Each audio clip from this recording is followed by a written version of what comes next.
तो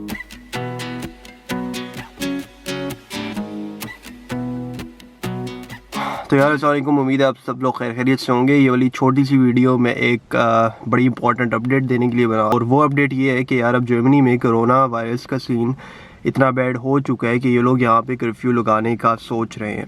ऑलरेडी यहाँ पे 50,000 प्लस केसेस आ चुके हैं। इवन लास्ट 2 डेज़ में 5,000 केसेस इंक्रीज़ हुए हैं। अब ये इंक्रीज़ किस वजह से हो रहे हैं? वो इसी वजह से हो रहे हैं कि यहाँ के लोग अभी तक इस बीमारी को या इस वायरस को उस तरह से सीरियस नहीं ले रहे जिस तरह से इन्हें लेना चाहिए। जर्मनी ने ऑलरेडी, गवर्नमेंट ने भी अनाउंस कर दिया कि आप आइसोलेशन की तरफ आ जाओ, आप घरों में रहो, आप बाहर ज़्यादा ना फिरो। लेकिन गवर्नमेंट की इस इंस्ट्रक्शंस पे लोग उस तरह से अमल करते हुए नज़र नहीं आ रहे। यहाँ पे स्कूलों से छुट्टियाँ हो गई हैं, और जो यहाँ के युंगे लोट है, जिन्हें हम यंग पीपल कहते हैं, जो यंग जनरेशन है, वो लोग निकले होते हैं, पार्टियाँ कर रहे होते हैं, दिन के टाइम भी, शाम के टाइम भी। तो अब जो पुलिस है वो अक्सर उन्हें रोकती भी है। यहाँ पे स्पील प्लट्स मतलब यहाँ पे जो पार्क होते हैं छोटे बच्चों के, वहाँ भी पुलिस ने राउंड लगाना शुरू कर दिए हैं कि कोई है तो नहीं, और अगर होते हैं तो उन्हें कहते हैं आप घर जाएं, या अगर नहीं जाते तो जुर्माना भी करते हैं।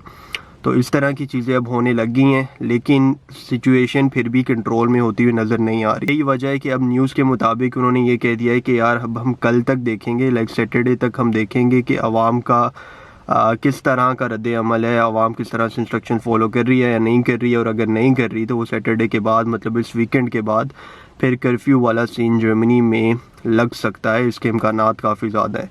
अगर आपको नहीं पता तो जर्मनी में ऑलरेडी 2-3 पहले तो 2 छोटी सिटीज़ में कर्फ्यू लगा था।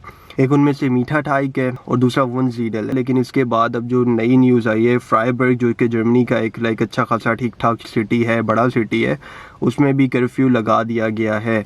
इसी तरह हाइडलबर्ग में मेरा एक दोस्त होता है, उसने मुझे बताया कि यार यहाँ पे भी रिस्ट्रिक्शंस बहुत ज़्यादा बढ़ा दी हैं, पब्लिक प्लेसेस पे वो जाने नहीं दे रहे, मार्केट्स वगैरह भी अक्सर क्लोज रहने लग गई हैं। तो इस हवाले से अब सीन थोड़ा ज़्यादा रिस्ट्रिक्ट करते नज़र आ रहे हैं, और वो इसीलिए नज़र आ रहे हैं कि यार अवाम अगर उस तरह से कहना नहीं मान रही। हालांकि मैं जर्मन्स को बड़ा अक्लमंद समझता था, और थोड़ा डरपोक इन द सेंस कि यार कुछ भी हल्की सी छींक भी आती थी तो ये लोग लाइक थोड़े डर जाते थे, घबरा जाते थे कि यार कोई हमें ना लग जाए, ये ना हो जाए। लेकिन अब इतना बड़ा वायरस आया हो, ये लोग लाइक चिलिंग मारते फिर रहे हैं। मुझे थोड़ा वियर्ड लगा है कि यार मतलब क्या सीन है, घर बैठो आराम से।